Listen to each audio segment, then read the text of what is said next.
তো বন্ধুরা, আপনারা কেমন আছেন? আশা করি খুব ভালো আছেন আর সুস্থ আছেন। আমিও খুব ভালো আছি। আজকে নতুন একটা রেসিপি নিয়ে চলে আসি আপনাদের সামনে। আশা করি আপনাদের ভালো লাগবে। আজকে হবে পালং পনির। পালং পনির রেসিপিটা কীভাবে তৈরি করি আপনারা একটু সঙ্গে থেকে দেখে নিন। তো বন্ধুরা, এখানে আমি নিয়েছি পালং নিয়ে নিয়েছি আর ধুয়ে নিয়েছি। এটাকে কিন্তু আমি এখন সিদ্ধ করে নেব।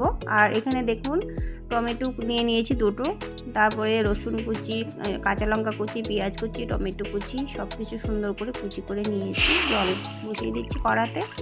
তো এখন আমি জলের মধ্যে একটু নুন দিয়ে দেব, দিচ্ছি আর দিয়ে দেবো কিছু কাজু বাদাম। আপনারা চাইলে মিক্সিতে পালং শাকের সাথে দিয়ে দিতে পারেন, কিন্তু সিদ্ধ করে নিলে বেশি ভালো হবে। তো এখানে কিছু কাজু দিয়ে দিয়েছি। এখন দেব সে পালংগুলো যে ধুয়ে রেখেছিলাম সেগুলো, আর একটু চেপে দেব। এখন আমি একটা ঢাকা দিয়ে দিব। 2 মিনিটের মতো বয়েল হবে।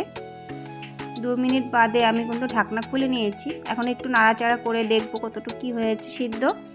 আর একটু আমি ঢেকে দিব, সেটা আপনাদের সাথে আর শেয়ার নাই করলাম।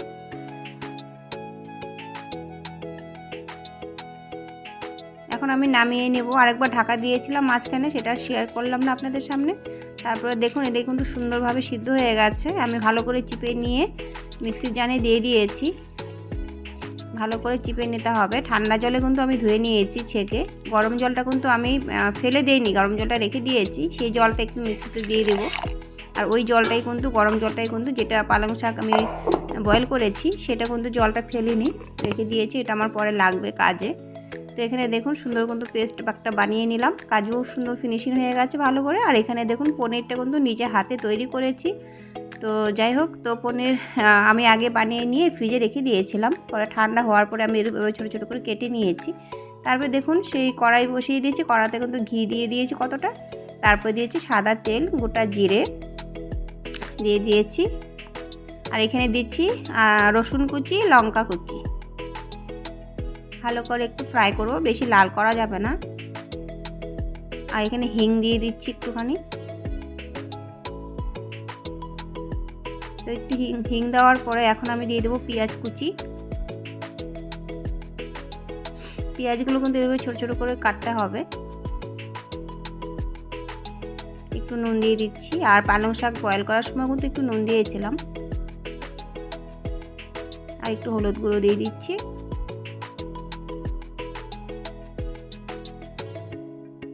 একটু জিরের গুঁড়ো দিচ্ছি, ধনের গুঁড়ো দিয়ে দেব। ভালো করে কষিয়ে নিব। বেশি কিন্তু লাল করে ভাজা যাবে না বন্ধুরা, যেহেতু এটা পালং পনির হবে। দিয়ে দিচ্ছি টমেটো কুচি। টমেটো কিন্তু এভাবে সুন্দর করে কুচি করে নিতে হবে, ছোট ছোট করে।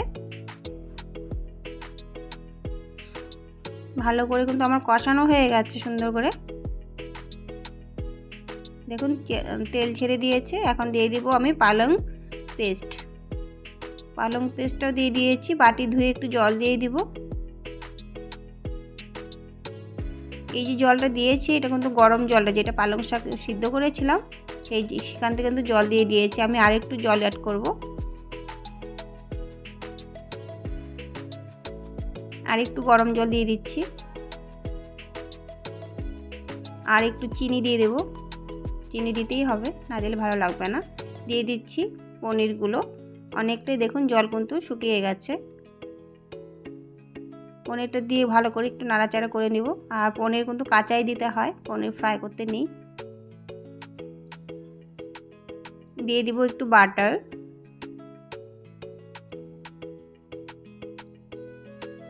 আপনারা চাইলে ঘিও দিতে পারেন, যেহেতু আমি ঘি দিয়েছিলাম প্রথম, ওই জন্য একটু বাটার দিয়ে দিয়েছি। প্রায় হয়ে গেছে, আমি এখন কিন্তু নামিয়ে নেব। দেখুন একদম জল শুকিয়ে গেছে। আর পালং পনির কিন্তু এরকমই রাখতে হবে, একদম মাখালো। এটা আপনারা পরোটা, লুচি, রুটি, ভাত সব কিছু দিয়ে খেতে পারেন। তো বন্ধুরা, একদম পালং পনির রেডি হয়ে গেছে। তো কেমন হয়েছে অবশ্যই কমেন্ট করে কিন্তু বলবেন। আর যদি ভালো লাগে একটা লাইক করে দেবেন। আর নতুন বন্ধুরা যারা আছেন তারা সাবস্ক্রাইব করে পাশে থাকবেন। তো বন্ধুরা আজকের মতো এখানেই। আপনারা সবাই সুস্থ থাকুন, ভালো থাকুন। Tata, bye bye.